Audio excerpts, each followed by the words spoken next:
Ahí arranca. Conversatorio tecnológico en la ingeniería en sistemas de información. Hoy tenemos el placer de viajar a México. Vamos a estar con Carlos Aliaga y Octavio Toledo. Vos lo vas a saber mejor, explicar mejor que nadie el tema, pero wow, ¿cuántos pensamos en que crecer es el éxito? Pero si no estás preparado para ese éxito, puede llegar a ser el fracaso. ¿Algo así es, Carlos? Sí, correcto.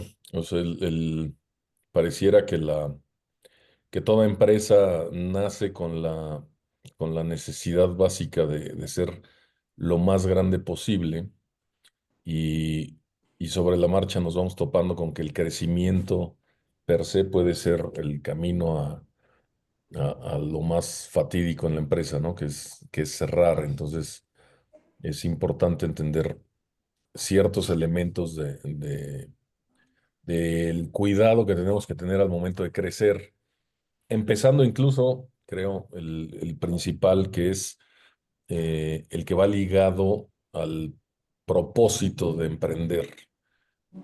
Y esto es porque la mayoría de los emprendedores, son muy pocos los que no, la mayoría de los emprendedores emprenden porque quieren ser libres y, y se es menos libre en una empresa más grande, ¿no? Ese ríe Octavio, porque suele suceder que vas creciendo y va saliéndose todo de control y ya no se parece a lo que había yo pensado que era pongo mi empresa y me dedico a dar vueltas por el mundo, ¿no? Entonces, desde ahí hasta temas de cash flow, de flujo de efectivo, eh, problemas de comunicación, la dinámica de la comunicación.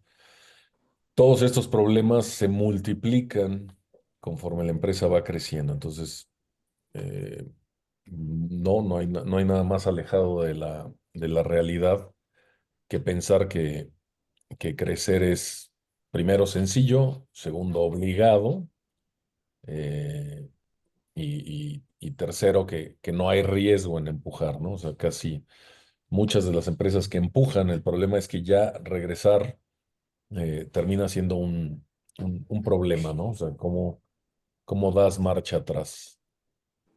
Entonces, pues tú me dices por dónde nos arrancamos y me sigo hablando, si vamos eh, entrando Te, en... te cuento algo que se me acaba de ocurrir.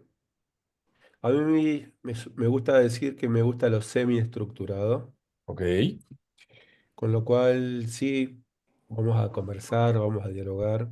El tema del día es esto, ¿no? El crecimiento. Pero también me gustaría escucharlo a Octavio, que es, como decías al principio, es un amigo y debe tener su visión también respecto del crecimiento. Entonces, disfrutemos el encuentro por sobre todas las cosas. Sí, mira, ¿qué pienso al respecto? Es bien común que los empresarios, los emprendedores busquen el número de las ventas, pero muchas veces el chiste es tener pocas ventas con alta utilidad y encontrar esos productos. Luego quieres tener infinidad de productos para vender y resulta que realmente los que son viables son dos o tres. Yo creo que te tienes que enfocar y ser lo más eficiente posible con pocos productos con alto margen, que no es sencillo, ¿no? Encontrar ese nicho de mercado o ese producto, creo que es lo difícil para poder tener un negocio altamente rentable con bajo, no digo trabajo, pero con bajo riesgo también de estar totalmente abierto a otras cosas, ¿no? Pero yo creo que el enfoque es lo bien importante, porque cuántas veces, ¿no? Cuando somos emprendedores, nos llegan espejitos de negocios que vemos que creemos que pueden ser muy buenos, pero están totalmente fuera de nuestra línea, no nos enfocamos y empezamos a perder camino. Yo creo que son esos riesgos que hay en buscar el número en las ventas. y fíjate, ahorita que hablabas de ventas, evidentemente el primer paso para crecer es vender Sí, y, y el primer paso para vender es promocionarse y es ahí donde empieza uno de los riesgos más importantes de las empresas que están buscando ese crecimiento y es en la desesperación de estar buscando nuevos clientes, eh, caen en la trampa de, antes de modificar la oferta de lo que estoy haciendo o de por qué la gente me va a contratar, empiezo a acelerar la promoción, ¿no? Hoy además con las redes sociales es muy fácil. Ah, pues pongo pauta en Instagram o en Facebook o en TikTok o en LinkedIn y entonces voy a obtener leads, ¿no? Es la palabreja que ronda por ahí y resulta que lo único que estamos haciendo es acelerar el gasto de publicidad, ¿no?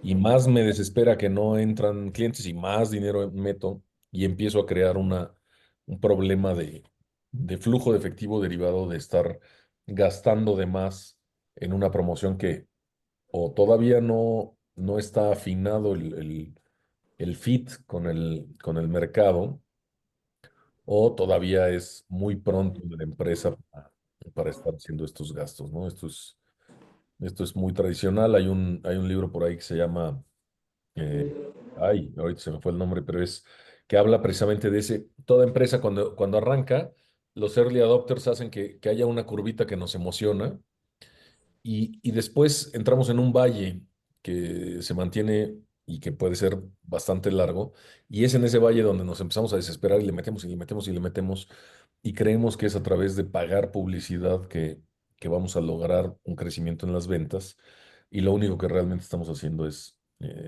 voltear las cifras en contra, porque empezamos a venderle al que sea y empezamos a promocionar abiertamente, y eso al final termina impactando directamente en las finanzas, ¿no?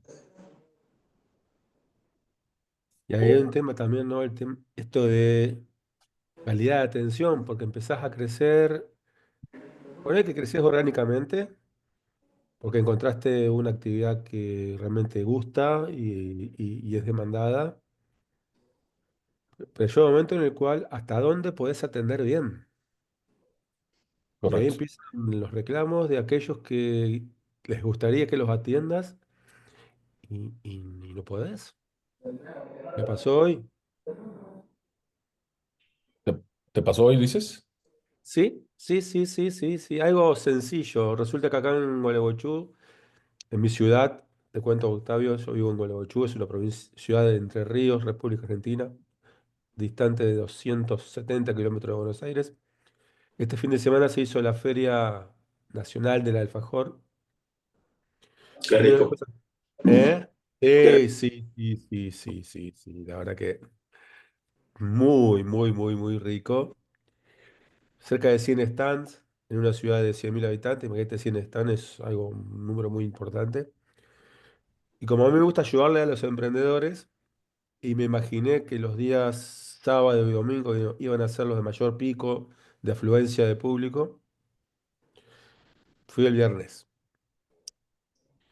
Y estuve visitando los stands de cada uno de los que pude, entrevisté, saqué fotos y demás. Y bueno, llegó un momento ya en el cual mi cuerpo, mi cabeza, mi mente ya no daba para continuar. Aunque me encontraba con uno nuevo y seguía charlando, me encontraba con otro nuevo y seguía charlando. Y dije en un momento, ya está. Me vine a mi casa. Y hoy vuelvo, ya estaban desarmando todo. Voy a ver si me encontraba con alguno. Y me encuentro con una emprendedora que hace unas tortas exquisitas, que es hija de unos amigos, que yo le conozco su historia desde que arrancó. Es más, desde antes de arrancar, porque era una niña cuando la conocí, y hoy por hoy ya es una emprendedora repostera que hace tortas maravillosas. Y me dice, Cecilio, no me entrevistaste el viernes. Lo entrevistaste a Fernando y a mí no. Imagínense lo que pasó por mí en mi ser, de que no la vi. Nada, me dice, quédate tranquilo, queremos un montón y se entiende. Pero eso, que es un ejemplo sencillo y de hoy, puede pasar cuando empezás a crecer. Sí, y de pronto creemos que la tecnología nos ayuda y no necesariamente, ¿no? O sea, por ejemplo, oye, para atender más clientes puedo poner un bot. Claro, hoy ya hablamos de agentes de inteligencia artificial y cada vez les podemos ir dando una sensación más humana, pero no dejan de ser máquinas respondiendo de manera automatizada, ¿no? Cada vez con mejor uso del lenguaje. Sin embargo, no dejan de ser procesos automatizados. Entonces, cuando antiguamente, al inicio de la empresa, yo atendía telefónicamente a todos los interesados y lo hacía además con gusto y daba seguimiento a todo el proceso, me voy alejando cada vez más del proceso y voy poniendo una máquina hasta que de pronto se deshumaniza por completo el contacto con el cliente, ¿no? Y entonces, esto que dices pues, es cierto, o sea, de pronto ya ni siquiera sé quiénes son mis clientes, ya la máquina los atiende y sucede no nada más, porque lo que hay que entender en todo momento en las empresas es que el tema, sí, el cliente es el que manda, pero al final hablamos de los famosos stakeholders, ¿no? O sea, todos los elementos que enriquecen, elementos humanos que enriquecen a la empresa, clientes, proveedores, empleados, colaboradores, instituciones de gobierno, medios de comunicación, todos los que pueden tener contacto en algún momento. Entonces, cómo este crecimiento nos va llevando a este distanciamiento humano a través de la tecnología, si quieres, con cada uno de los stakeholders. Entonces, de pronto, el empleado que era tu segundo, tercer empleado, colaborador en el equipo, que estaba muy cerca de ti, empiezas a crecer y te dice, no, hombre, usted ya ingeniero ya ni se acuerda de uno, no, usted ya no es como antes, ¿no? Y entonces, uno de los retos es cómo mantener esa cultura organizacional y ese trato humano mientras se crece. Y para eso están las tecnologías, pero también hay que tener cuidado de cómo vamos implementando estas tecnologías, ¿no? En el crecimiento para mantener esa sensación de cercanía con todos los stakeholders en la empresa. Y luego podemos hablar incluso de la parte tecnológica. O sea, cuando empiezo, lo hago con un Excel y todo es muy sencillo. Bueno, aparentemente sencillo, pues tengo varias hojas y voy llevando fórmulas de un lado al otro. Y es muy fácil decir, ay, de la hoja uno a la hoja 2 obtengo el valor y ya sea con una búsqueda o con una fórmula, puedo ir ligando toda la información de mi pequeña empresa. Y cuando crezco digo, no, ya necesito un CRM, digo un ERP. Y luego el ERP se tiene que conectar a un CRM y luego, dependiendo del giro, bueno, pues en mi caso, por ejemplo, de logística, un WHM, un TMS y empiezas a tener tu ecosistema de tecnológico y lo mismo que nos sucede con la gente nos empieza a pasar con las tecnologías, ¿no? No se hablan entre ellas. Y lo que era muy fácil en Excel de decir, paso de esta celda a esta celda, pues acá, oye, sí, están las APIs y están lo que quieras, pero al final es más complejo de lo que parece hacer que la información esté, ¿no? Y encontrar un sistema hoy que tenga todo es imposible y encontrar múltiples sistemas que cada uno resuelve una parte es más fácil, pero luego hacerlos hablarse no necesariamente es más fácil. Y entonces terminamos, ¿qué es lo que terminamos haciendo todo en Excel, ¿no? Empieza Otra vez el Excel. Empiezas a crecer y empiezas a bajar y a bajar información en Excel y estás trabajando lo que debería de ser el sistema, lo estás trabajando en Excel porque los sistemas no se hablan entre ellos, ¿no? Entonces, las personas no se hablan entre ellos, no tenemos comunicación con los clientes y los sistemas tampoco se hablan, ¿no? Entonces, al final, uno de los grandes retos del crecimiento es comunicación en todas sus formas, cómo mantener la comunicación. Bueno, en ese sentido, seguimos en líneas, teniendo en cuenta el tema del día que es el crecimiento. Pero esto que dijiste recién, ¿no? Estoy trabajando en este momento en un proyecto en el cual esta organización tiene dos fuentes de datos. Uno es un ERP y otro Excels que vienen de una organización que les gestiona cobranzas. Entonces, machear todo eso como para poder llegar a saber qué está ocurriendo con la empresa es todo un desafío. Más cuando pueden llegar a haber inconsistencia en cuanto a la calidad de los datos. Yo utilizo una herramienta que permite tomar datos de los dos y los une. Pero sí, es un desafío. Y sobre todo, acá entra otro tema que tiene que ver con la comunicación entre personas, ¿no? ¿Qué es lo que quiere analizar la persona que necesita la unión de esa data, de esa información? Porque para analizar hay un montón. El tema es qué queremos analizar. Y ahí entra el tema de la comunicación. Y más cuando entre la persona que plantea el requerimiento, la persona que recibe el requerimiento y el que desarrolla la solución, hay dos o tres niveles jerárquicos y lo que se planteó como que el requerimiento no llega fluidamente al que desarrolla la solución. Correcto. Sí, porque al final es el gran reto en la parte de sistemas que queremos desconectarlos y que funcionen por sí solos, pero lo que siempre queda claro es que los sistemas de información van a funcionar con instrucciones humanas, ¿no? O sea, con instrucciones de personas. Y si la persona que da las instrucciones, digo, el mejor ejemplo es la IA generativa, ¿no? No sirve porque le pedí tal y no me lo dio. Bueno, el problema no es la herramienta, el problema es la petición, ¿no? Y entonces esto se va escalando y el director pide algo. Fíjate, el otro día leía yo a alguien en LinkedIn, me parecía muy divertido, decía, mi jefe me pidió nuevamente el reporte trimestral para todos los socios de la empresa.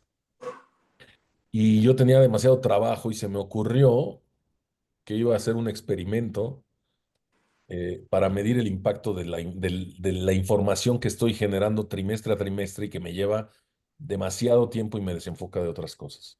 Decidí pegar una gallina en una hoja, o sea, una gallina en una hoja de Excel y compartir el Excel anexo con una breve introducción en el mail a las 40 personas de la lista de socios y personas de alto mando esperando que el que me diga, oye, me mandaste una gallina, decirle, ah, perdón, y mandarle ya el reporte correcto.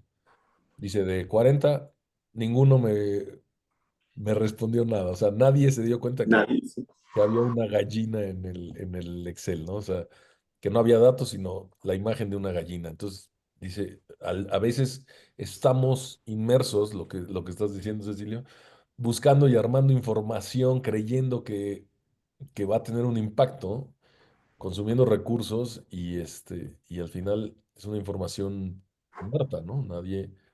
Nadie la está operando o al menos no como nosotros creemos, ¿no? Entonces, es cierto, vivimos en la etapa de los datos y el gran peligro es que como hay muchos datos, creemos que tenemos que usarlos y no sabemos para qué.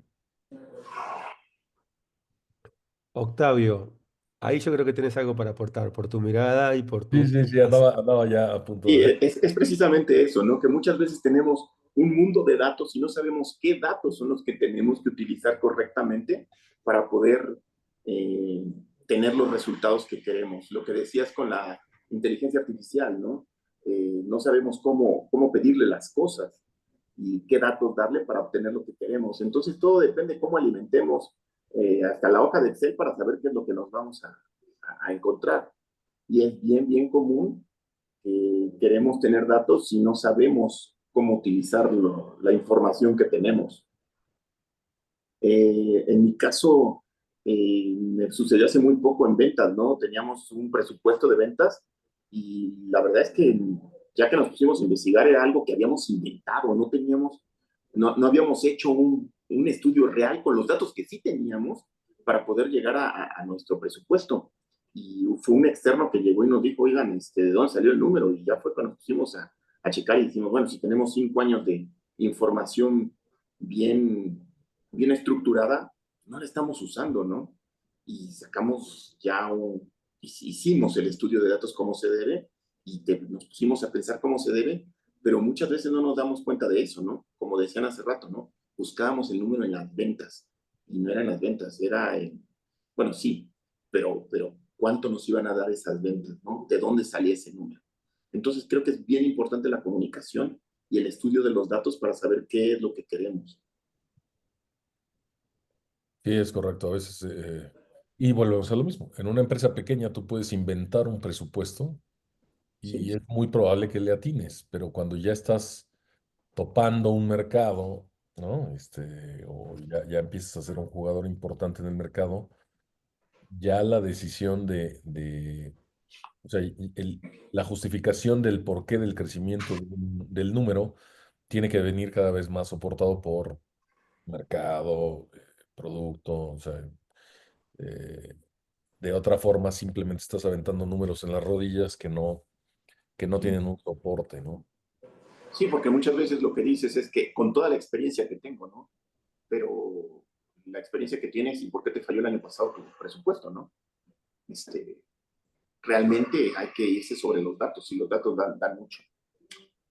Una disculpa, tengo que entrar a otra reunión ahorita a las 3:30. Me despido de ustedes. Nos Con vemos. mucho gusto. Un placer, Octavio. La verdad que una alegría enorme conocerte. Gracias igualmente. Pues sí, es siempre esa paradoja del crecimiento. Y fíjate, en la parte de comunicación podríamos pasarnos todo el rato platicando de eso, ¿no? Creemos que comunicar es simplemente dar un mensaje y no nos damos cuenta muchas veces de que lo que importa no es dar el mensaje o el mensaje que se da, sino la forma de asegurarnos de que el mensaje llega de manera correcta, se solicita de manera correcta y genera entonces el resultado correcto, ¿no? Creo que ahí sí, por ejemplo, la tecnología, la IA generativa, nos ha empezado a enseñar que somos muy malos comunicando, ¿no? Cada que obtenemos de un prompt, obtenemos un resultado que no es el que esperábamos, pues lo que tenemos que hacer es regresar y decir, a ver, exactamente qué pedí y por qué no me lo dio. Y entonces, no, resulta que no fui lo suficientemente explícito o puntual o incluso hasta mi redacción, mi gramática, mis signos de puntuación están mal ubicados y por lo tanto me entregó otra información, ¿no? Y no hay, o sea, es cierto que la IA hoy tiene toda la información que queramos, pero si no somos capaces de solicitarla, no es por otra cosa, sino por falta de capacidad de comunicarlo correctamente. O sea, se ha simplificado al grado de que basta que tú lo pidas para que te lo dé. Sí, pero basta que lo pidas bien. Porque tú me estás pidiendo algo y crees que me dijiste una cosa y te estoy dando otra. Esto cuando era entre personas era muy fácil decir, este es tonto. Ahora que es una máquina, dices, a ver, espérame tantito, creo que el tonto está entre el teclado y la silla, ¿no? Y entonces nos obliga, pero sobre todo nos damos cuenta de una carencia formativa en general, que es la capacidad y la perfección en el uso de la comunicación. O sea, no se da suficiente énfasis en la importancia de la comunicación con los clientes, con los empleados, vuelvo a lo mismo, con todos los stakeholders, ¿no? Y esto lo venimos a notar cuando tenemos que comunicarnos con la tecnología. Entonces aparecen todas estas carencias que van desde una simple palabra, ¿no? Mira, yo por ejemplo, yo siempre me he creído, y por la cultura de la empresa a ello apostamos, que soy muy empático con mis clientes y en algún ejercicio, en uno de los chats con el cliente y demás, eh, alguien me hizo ver, oye, es que ahí no, tu comentario no fue muy empático. Y yo dije, oye, pero si yo soy la representación viviente de la empatía, ¿no? Entonces, alimenté la comunicación a ChatGPT y le dije, a ver, analízame esta conversación y dime si fui empático y si no lo fui, ¿qué debí de haber hecho? Y bueno, pues me hizo todo un análisis, me dijo, aquí no fuiste empático, aquí fuiste reactivo, aquí fuiste y hubieras dicho tal y tal y tal, en lugar de esperar que el cliente te lo solicitara. Y dices, órale, o sea, estamos verdaderamente muy mal formados en la comunicación. Entonces eso pues, se traslada a todos los ámbitos y entonces hay violencia y hay agresión, Mm. ¿no? Siempre he dicho que las películas del cine durarían 2 minutos en lugar de 2 horas si la comunicación fuera exacta, ¿no? Siempre lo ves y dices, híjole, es que si no le dijo o le ocultó o le entendió mal, y entonces 2 horas de trama. Claro, es muy divertido, ¿no? El cine sería muy aburrido si, si los personajes se comunicaran bien, ¿no? La capacidad de síntesis ahí no tiene valor, Sí, al sí, contrario. sí. Sí, ahí lo que queremos es que precisamente se exacerbe el conflicto. Y bueno, y además eso también tiene un problema, porque de ahí aprendemos, ¿no? O sea, es a través de los medios de comunicación que aprendemos Claro. muchas cosas y estamos aprendiendo los errores de comunicación en lugar de aprender los aciertos de la comunicación, ¿no? Carlos, te cuento algo que empezamos a hacer Sí, hace este sería el cuarto encuentro. En base al tema del día, al tema que elegiste, crecimiento, por ejemplo, sí. le pido a la IA, a la inteligencia artificial generativa, 10 ideas fundamentales a la hora de crecer como empresa. Ok, Yo lo que te voy a pedir es, te lo voy a pasar por chat, así ya la vas leyendo, sí, por el chat del Zoom, así la vas leyendo y te vas mentalizando un poco. ¿Cuál es la idea? Que en base a tu expertise, en base al tema que elegiste, vos me digas de cada uno de estos puntos qué grado de importancia tiene de 1 a 5, siendo 1 el piso y 5 el máximo, ujú, a la hora de crecer. ok. Déjame leerlo. Bueno, los voy leyendo en voz alta, tener una visión clara y compartida del rumbo de la empresa, tener un conocimiento profundo del cliente ideal y sus necesidades, tener un equipo comprometido y alineado con los valores de negocio, tener capacidad para delegar y procesar y procesos automatizados cuando corresponde, tener indicadores clave definidos y actualizados para medir el desempeño, tener una cultura de innovación y mejora continua instalada, tener un control claro de la salud financiera, flujos, márgenes, costos, tener una propuesta de valor clara, relevante y diferenciadora, tener alianzas estratégicas activas que potencien el crecimiento, tener flexibilidad y agilidad para adaptarse a los cambios del entorno. Ok, pues mira, número 1, el punto 7, tener un control claro de la salud financiera, flujo, márgenes y costos. Si bien las empresas están diseñadas para resolver un problema a un cliente, eh, al final o al inicio, estas operan con recursos que van desde recursos propios del emprendedor, de socios probablemente, en su caso de proveedores o de instituciones financieras. Y las empresas nacen o existen precisamente porque tienen que ser rentables. Entonces, en el momento que nosotros le perdemos la cara a las finanzas, estamos caminando directamente al fracaso.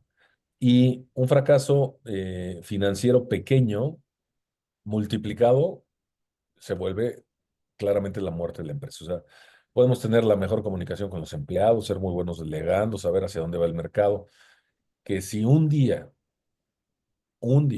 nos quedamos sin dinero en la cuenta bancaria, ese solo día no podemos pensar en otra cosa, no podemos pensar en comunicar mejor, en delegar, en cultura organizacional, si la cuenta de banco está vacía, ¿sí? No hay manera de que la mente esté donde tiene que estar si no hay dinero en donde lo tiene que haber, ¿sí?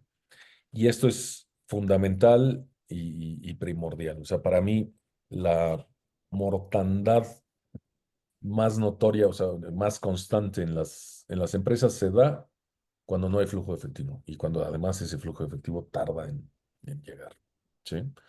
Entonces, para mí, número 1, flujo de efectivo.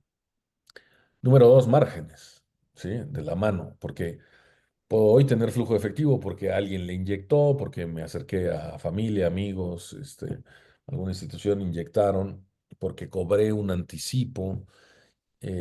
pero si no cuido el margen, en el largo plazo el flujo va a volver a sufrir, ¿no? Entonces, tengo que estar todo el tiempo verificando que hoy haya dinero, que los próximos 6 meses haya dinero en la cuenta de banco y que en el largo plazo haya un margen de utilidad, porque si no el dinero siempre va a seguir siendo problema. Y si el dinero es problema, puedo tener el mejor producto, la mejor propuesta de valor, el mercado más grande, que no voy a llegar a ningún lado. Me quedo entonces con el 7. Y fíjate que hay un tema bien interesante que a nivel tecnológico, esto lo he platicado con grandes empresas y ahí te lo dejo como tarea también. No hay una herramienta que controle adecuadamente el flujo de efectivo. O sea, la utilidad sí, un estado de resultados dentro de un sistema de contabilidad o dentro de un ERP te va a proyectar la utilidad. Y bueno, pues tienes el balance general, el estado de resultados y el flujo de efectivo, que sería esta tercera herramienta contable o financiera. No existe un sistema del mercado que controle el flujo de efectivo, que proyecte el flujo de efectivo. Incluso las grandes empresas en el área de tesorería terminan llevando una sábana de Excel enorme donde van proyectando entradas, salidas y van midiendo el saldo en la cuenta, ¿no? Entonces, eh, es un área de oportunidad. O sea, yo creo que hoy no estaríamos tan lejos de estar en una solución así y siendo además que es un punto crítico, no entiendo por qué no existe una tecnología y si existe, pues me gustaría saber, ¿no? Pero he platicado con grandes empresas transnacionales y me dicen, no, el tesorero siempre lleva su Excel y va ahí midiendo la posición de flujo efectivo, ¿no? Entonces, ese es para mí el punto uno. De ahí, eh, pues yo me iría, híjole, aquí hay ya muchos puntos. Algunos pareciera que son importantes y no son necesariamente definitorios dependiendo del tamaño de la empresa. Por ejemplo, tener una propuesta de valor clara, relevante y diferenciadora no es tan relevante al principio. En las primeras etapas de la empresa, en cualquier empresa que facture abajo de $1 millón al año, es más importante mi actividad comercial, o sea, que la gente sepa que existo, a que verdaderamente sea yo el mejor en el mercado o el diferente en el mercado. Es en estos momentos de crecimiento donde ya me empiezo a comparar con otros y donde ya le quiero robar puntos porcentuales a la competencia, que la propuesta de valor y la diferenciación juegan. Pero al inicio, eh, buscar la propuesta de valor perfecta es más un pretexto que genera, eh, que procrastina el hecho de emprender, ¿no? Es no voy a arrancar hasta no saber que soy disruptivo, es la palabra que se usa hoy. No, no, no, arranca vendiendo, ¿sí? Y date cuenta si eres bueno vendiendo o malo vendiendo. Y bueno vendiendo, pues primero tienes que ser buen comunicador, pero además tienes que ser disciplinado, dar seguimiento y, y demás. Y entonces, después, será la propuesta de valor la que te lleve al crecimiento. De inicio es la capacidad de venta. De la mano va, o sea, ahí sí creo tener un conocimiento, que sería el punto dos, tener un conocimiento profundo del cliente ideal y sus necesidades. Ahí puede ir un poco más de la mano, o sea, ahí sí puede ser un factor más claro de crecimiento aún desde el principio, porque si yo no hablo con el cliente, esto es una. Yo he trabajado igual que tú, con muchos emprendedores universitarios y todo lo quieren arreglar desde el escritorio, ¿no?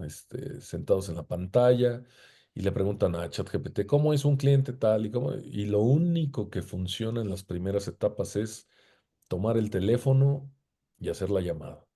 Y hacer esta llamada y escuchar abiertamente, sin querer imponer una solución, sino entendiendo cuál es el problema y a partir de escuchar a varios, 15, 20, y ver que se comparten ciertos problemas, entonces empezar a definir el producto, el mercado y las condiciones en las que vamos a vender, el precio incluso. eh, y eso solo se logra escuchando, ¿no? No se logra en Excel, o sea, corriendo un plan de negocio en Excel. Todos somos millonarios en el Excel. No se logra preguntándole a ChatGPT, solo se logra hablando con el cliente. Entonces, el primer paso es tener un conocimiento profundo del cliente ideal, pero a través de llamadas telefónicas directas, o de sentarme a comer con él, o de hacer una videollamada, escucharlo, tomar nota, no rebatirlo, no querer llevarlo a donde yo quiero. Esta es una costumbre también tradicional, ¿no? Yo les digo, es que el problema cuando tienes un martillo en la mano es que a todo le ves cara de clavo, ¿no? Entonces, si alguien te presenta un tornillo, tú quieres pegarle con el martillo porque lo quieres tratar como clavo, porque tienes la herramienta que es el martillo y no te pones a analizar el problema, que es el clavo, el tornillo o en su caso cualquier otra situación, ¿no?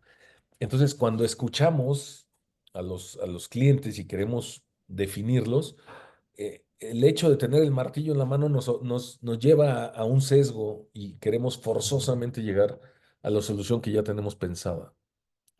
De ahí hay una frase que a mí me parece hermosa y muy complicada de entender, que dice, enfócate primero en el problema, enamórate del problema y no de la solución. Cuando tú te enamoras de la solución, dejas de escuchar el problema.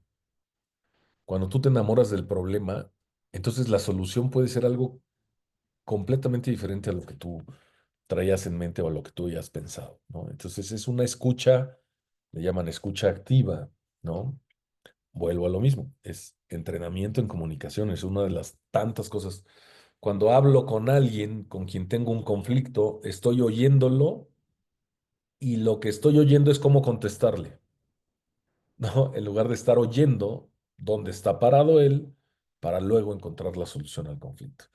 Cuando escucho un posible cliente, lo estoy oyendo pensando cómo le voy a vender lo que ya traigo en mente, en lugar de escucharlo para entender su problema y luego entonces buscar la solución que está queriendo encontrar, ¿no? Entonces, flujo de efectivo, escuchar al cliente para definir su problema real y no el que se cuadra a mi solución. Para mí esos dos son los más claros. A partir de esas llamadas es que surge la visión, no antes, ¿no? O sea, es solo hablando con el cliente, entonces entiendo para qué existo.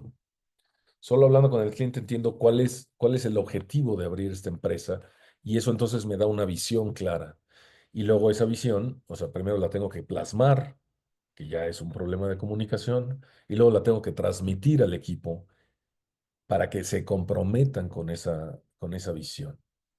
Y esto suena fácil, pero el simple hecho de entender al cliente, convertir eso en palabras y luego que esas palabras empujen a los colaboradores a perseguir ese objetivo tiene su fuerte reto, ¿no? Yo los indicadores, voy a sonar muy, muy salvaje, yo sé que muchos más puristas me van a decir que estoy equivocado, pero los indicadores clave y las mediciones, no, o sea, yo conozco a muchos emprendedores empíricos que pueden vivir sin indicadores y tener grandes empresas.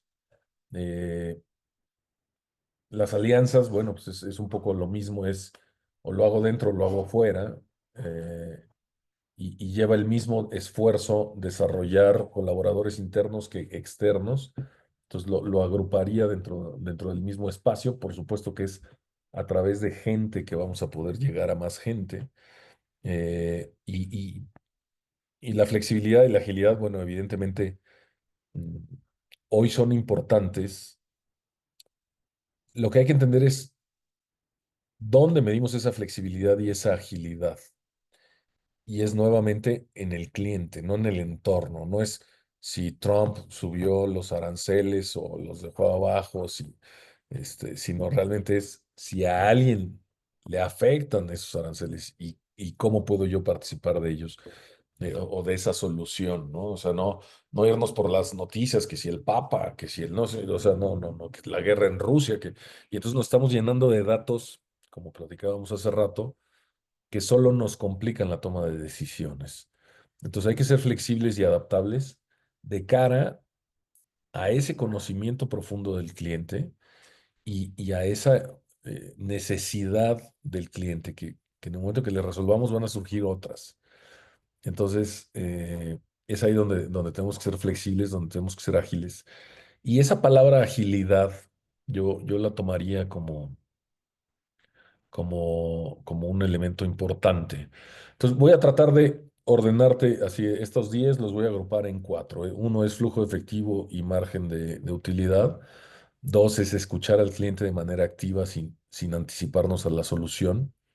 Tres es, a partir de ello, construir una visión y comunicarla a nuestros colaboradores y a nuestros aliados comerciales. Y la cuatro sería el tema de flexibilidad y agilidad.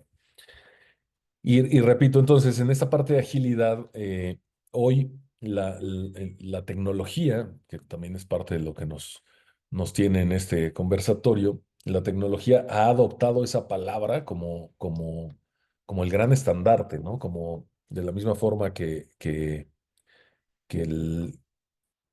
la manufactura tomó la palabra flexible o lean, bueno, ligero, vamos, la traducción real es ligera, ¿no? El Lean Manufacturing de Toyota.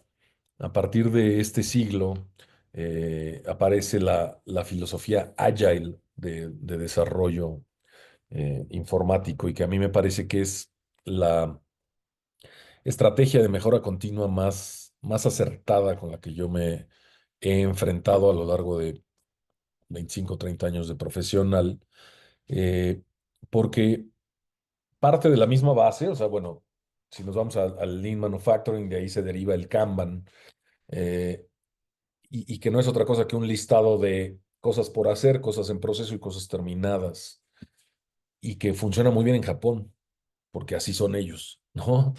Pero que los latinos y los occidentales no somos los japoneses. Entonces, de pronto, Agile, a través de Scrum, agrega un elemento adicional a por hacer, en proceso y terminado, que es la duración, ¿no? Y es los famosos sprints. Entonces, sí, hay un gran backlog inicial de todo lo que tenemos que hacer y bueno, hay un análisis de a qué le vamos a pegar primero, pero una vez que decidimos que pasamos algo de la columna de por hacer a en proceso, sabemos que tenemos que terminar en el tiempo marcado, ¿no? El sprint, dependiendo de la empresa, se mide en una semana, 2 semanas, 3 semanas. Por ahí he leído algunos artículos que hablan de que Google de pronto hace sprints de horas, ¿no? Me parece muy alocado, pero bueno, pues una empresa como Google lo puede hacer. Pero vamos a pensar 2 semanas. Entonces yo sé que si moví estas 10 actividades del por hacer en proceso, sé que en 2 semanas tienen que estar terminados. Primera condición, hay una fecha marcada, ¿no? Hay un milestone, claro. Y segunda condición, el producto terminado, o sea, cuando pasa a la tercera columna, tiene que ser funcional. No se vale decir, ya lo acabé y luego decir, oye, pero es que el usuario dice, no, pues ese es problema del usuario, o sea, yo ya lo acabé. No, tiene que ser funcional. Entonces, agregar esas dos condiciones a un sistema tan simple como Kanban, que en Japón puede funcionar muy bien, agregar una fecha de terminación y la obligatoriedad de la funcionalidad de lo que se libera, hace que entonces podamos realmente desarrollar una organización ágil. Y esto, bueno, evidentemente nace del lado de la gente de sistemas, pero hoy ha ido a parar a mercadotecnia, a operaciones, a recursos humanos, y, y no es otra cosa que un sistema de mejora continua. Cada 15 días nos sentamos, revisamos, ok, ahora vamos a hacer esto, y lo vamos a hacer en tanto tiempo, y Juan va a hacer esto, y Pedro va a hacer esto, y a los 15 días cada uno tendrá que entregar algo que sea funcional para la organización, y lo pasamos de este lado, y 15 días, y 15 días, y 15 días. Y entonces, a lo largo de un año, pues tienes 26 sprints o 26 momentos de mejora continua notorios, ¿no? Y no se eternizan las actividades, hay una medición de prioridades y demás. Entonces, sí creo hoy que ese marco de trabajo del Agile y del Scrum son de los elementos importantes que permiten que una empresa acelere. Antiguamente le encargabas a alguien de sistemas algo y pues nos vemos en 6 meses a ver si funciona, ¿no? Hoy eso es imposible. Y si bajamos esa cultura al resto de los departamentos o incluso creamos grupos ágiles interdepartamentales, podemos estar desarrollando procesos de mejora continua de manera constante en la empresa, ¿no? Un lujo, Carlos. La verdad que da para seguir charlando, pero maestro, maestro total. Vamos a hacer lo siguiente. ¿Sí? Eh, en primer lugar, darte las gracias de parte de la Universidad Tecnológica Nacional, Facultad Regional Delta, de Ingeniería en Sistemas de Información, decirte que es un placer conocerte e invitarte a que vos cierres la etapa de grabación con lo que vos consideres que quieras dejar en este momento de cierre. Yo acá lo que hago es silencio en mi micrófono, cosa de que solo el cierre sea tuyo. Y una vez que dejemos de grabar, conversamos un ratito más entre los dos. Pero Perfecto. te vuelvo a decir gracias. No, gracias a ti por la invitación, Cecilio, por la oportunidad de llegar a más jóvenes. Y bueno, cierro entonces la idea con qué le diría yo a un emprendedor de cara al crecimiento. Y lo que hay que entender es que se crece desde el día uno, ¿no? Pero cuando pensamos en crecimiento, pensamos en alto crecimiento, crecimiento acelerado. Eh, el primer punto, hablábamos hace rato de los 4 puntos derivados de este cuestionario, pero hay un punto anterior y es, ¿cuál es tu propósito? O sea, si tu propósito es crear una empresa para ser libre, entonces no pases de facturar $1 millón al año, no pases de tener más de 15 colaboradores en tu empresa y busca que esa empresa sea cada vez más rentable y cada vez más cuidada y controlada. Ahí sí, los indicadores y demás van a funcionar muy bien para que entonces te puedas tomar 2, 3 mañanas para ir a jugar golf o desaparecerte un mes para ir a pasear por el Tíbet, que es lo que muchas veces se pretende en emprendimiento y que no está mal, ¿eh? O sea, no lo estoy diciendo de una manera sarcástica, sino realmente el 90% de los emprendedores lo que buscan es ese modelo de negocio. Cuidado de querer crecer cuando lo que queremos es tener libertad. Hoy leía en la mañana la historia del fundador de Minecraft y, y su frustración cuando de ser un programador pasó a ser el director de una empresa multimillonaria y decía, esto está completamente alejado de lo que yo me hubiera imaginado. Entonces, primero, analiza hasta dónde quieres llegar. Segundo, si eres una persona que quiere crecer y que no quiere parar, incluso si eres una persona que busca libertad, pon el ojo en cuatro elementos. Primero, flujo de efectivo, ¿sí? Busca que en todo momento sepas cuánto efectivo va a haber en la caja y en el banco en los próximos 6 meses y asegúrate que ese número siempre sea negro. En el momento en que veas que ese número puede ser rojo, desde ahorita tienes que estar trabajando para que ese rojo de 2 o de 3 o de 4 meses se vuelva negro, porque si no lo haces, el día que llegues ahí, ese día no vas a poder hacer nada más que resolver ese rojo. Cuidado porque por el flujo de efectivo es que mueren la mayor cantidad de empresas. Segundo, escucha activa a tus clientes, a tus posibles clientes. Escucha verdaderamente qué les duele. No les llegues con la solución. Escucha el problema. Y cuando veas que existe un problema constante y que es importante resolver, entonces siéntate a diseñar la solución. Y antes de sacar esa solución a la venta, exponla con estos mismos clientes o prospectos. Diles, he llegado a esta solución, ¿qué te parece? No hagas nada que no esté validado a través de pláticas con tus posibles clientes. Tercero, una vez que entiendes que sí existe la posibilidad de crear un mercado a través de un conflicto, entonces date a la tarea de poner eso en una visión, plásmalo por escrito, que ya el simple ejercicio será difícil, y luego el ejercicio de comunicarlo a tus clientes, digo, a tus empleados, a tus proveedores y también a tus clientes a través del proceso de venta. Entonces, ahí vas a tener que desarrollar habilidades de comunicación con el cliente también, porque primero escuchas y luego de comunicación para hablar.